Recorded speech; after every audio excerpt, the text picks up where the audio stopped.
Did you know that the value of brand IPL is higher than some of the large business houses in India? If IPL is registered as a company and listed in the stock market, it would be the 81st largest company in India by market capitalization. Did you know that 40% of the total revenues across all cricket tournaments in the world comes from IPL? Did you know that the profit of Chennai Super Kings in the year 2019 is 111 crores?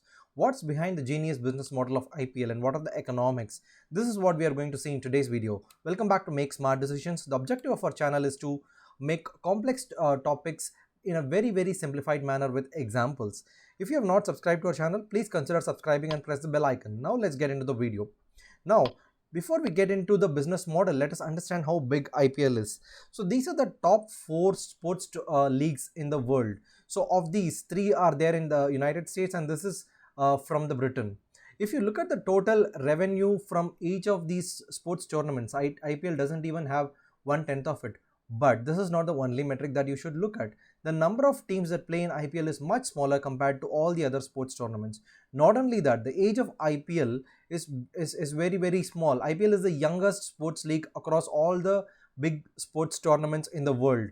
The number of matches in IPL is only about 60, whereas it's in NFL is about 267, whereas in other sports leagues it's more than 1000 and 2000. So imagine the amount of revenue earned from 2400 matches, whereas IPL earns 0.6 billion euros only in 60 matches. So if you look at the revenue per match, IPL has been growing significantly. In fact, the revenue of one IPL match is half of what an English Premier League earns, which is a much established tournament across the world.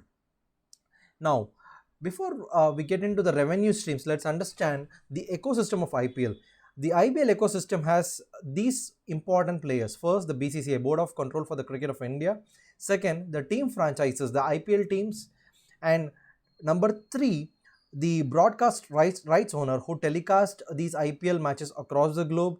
Then you have the sponsors. You have the title sponsor. Currently, it is Vivo, and you have other sponsors who, along with the title sponsor, commit their money to this, sponsor their money to this tournament. And at last, the most important, the viewers and the cricket fans. Now let's look at the revenue stream. How does IPL make money? Number one, franchisee rights. When IPL was started in the year 2008, what BCCI did is they formed teams in the name of cities and states, and they rolled out tenders to the business houses to bid for these teams to run the teams.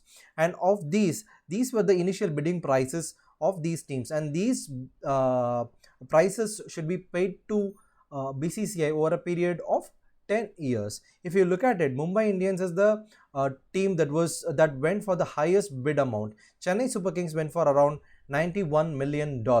Right? With this, BCCI had earned around $730 million in a period of 10 years. But that is not all. Recently, in the concluded AGM of BCCI, it was decided that from 2022, IPL will have two more teams, and the base price for these two teams will be set at 1500 crores, and if the franchises are bidding for it, they'll have to bid above 1500 crores. Number two, broadcast rights. This is the biggest revenue stream in IPL. If you look at the history, from the start between 2008 to 2017, for 10 years, Sony Entertainment Television and World Sport Group got the contract for broadcast rights for about 8200 crore for a period of 10 years. And in 2015 to 17, the digital rights went to Norway Digital. But of late, in 2018, Hotstar won the broadcast rights for a whopping sum of around 16,347 crores. If you compare the per year sponsorship or the per year revenue from broadcast rights, it's about four times. Sony gave about 820 crores per year, whereas Hotstar gave about 3,270 crores. But one thing that you need to keep in mind is Hotstar gave for the television at the same time the digital rights put together. Now, how was this revenue shared between the teams and the BCCI? Initially, when at the start of the IPL, 80% of the sum went to the IPL teams and BCCI took 20%. But over a period, the revenue share changed, and in the year 2020, BCCI said they'll be taking 50% and the teams will be taking 50%. But there is one more rule. whatever central revenues the teams earn, they'll have to give 20% of those revenues to BCCI, which means the actual share is 60-40%. Now let's do a quick math. If Hotstar is spending so much, how much it needs to earn per match? The total matches in IPL are 60 matches, which means the media rights per match is around 55 crore. The charge which Hotstar does on an average for a 10-second ad is between 13 to 14 lakh rupees, which means they will have to play around 70 minutes of ads in a 3.5 hour match. It is expected that in 2021 IPL, Hotstar is expected to earn 3,600 crore rupees through the advertisement revenues. Now, number two, title sponsors. What are title sponsors? The name of these title sponsors will be attached to the name of IPL these years. For instance, when IPL was started, it was DLF IPL. For a period of about 5 years, DLF paid 200 crore rupees to earn the title sponsorship. In 2013, Pepsi came in and they won the contract for 5 years. But what happened is in the year 2015, because of alleged spot fixing and spot fixing issues, Pepsi exited and Vivo came in and they paid close to about 100 crore per year. In 2018, there was again war for the title sponsorship and it was won by Vivo for a whopping sum of 2200 crores, which is about 440 crores per year.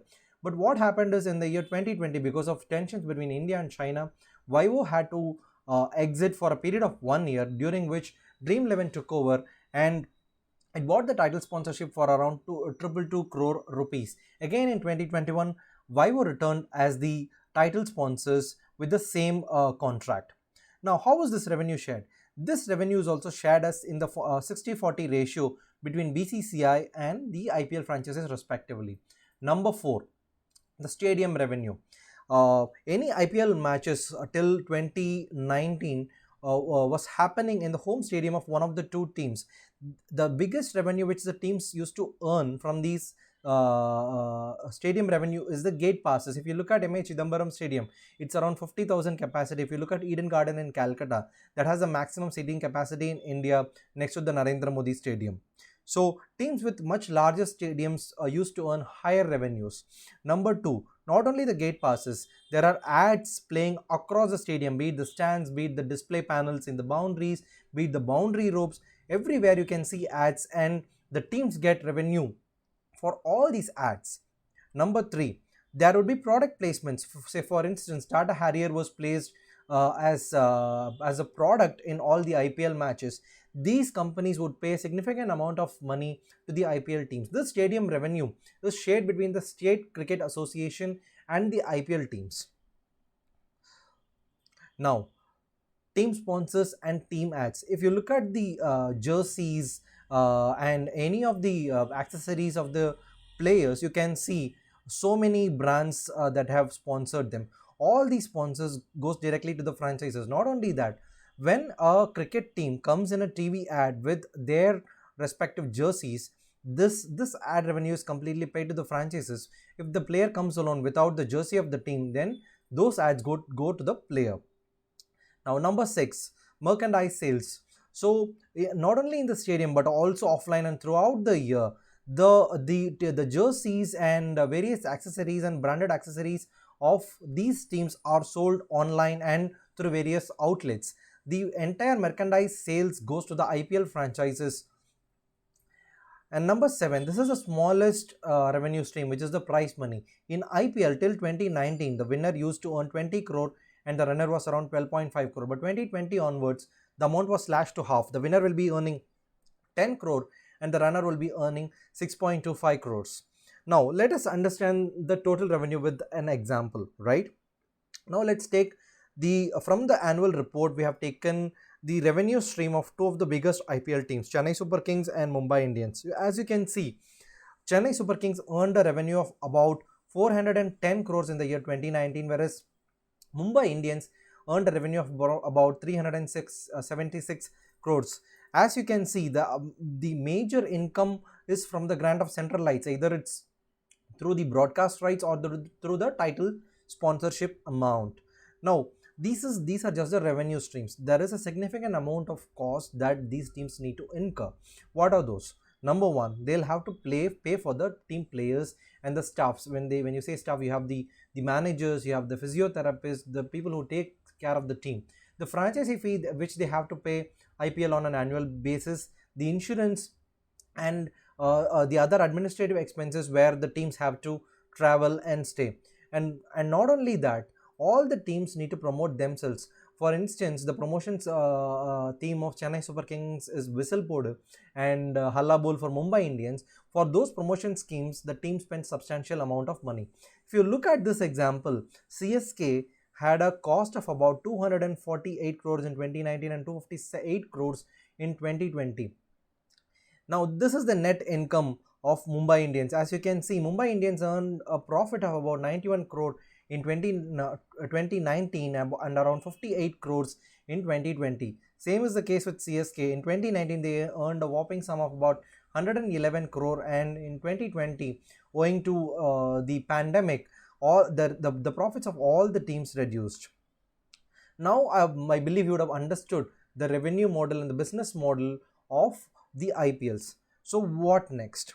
So, IPL is set to become one of the largest sports tournaments in not only in India but also across the globe. But wait, IPL has significant impact in other aspects as well. Number one, what would be the fate of other sports? If the mind space of any average Indian sports fan is occupied by IPL, then the mind space given to other sports is really diminished. Number two, the entire entertainment industry is impacted by IPL. For instance, the movie industry. Movies generally don't prefer to be released during the IPL season, and they're generally pushed towards either pre or post IPL. So, IPL is having a biggest impact in not only in the business, at the same time the sports arena of the globe. Hope you like this video. If you really like this video and if you had learned something out of it, please give us a thumbs up, consider subscribing to our channel, and please share it with your friends.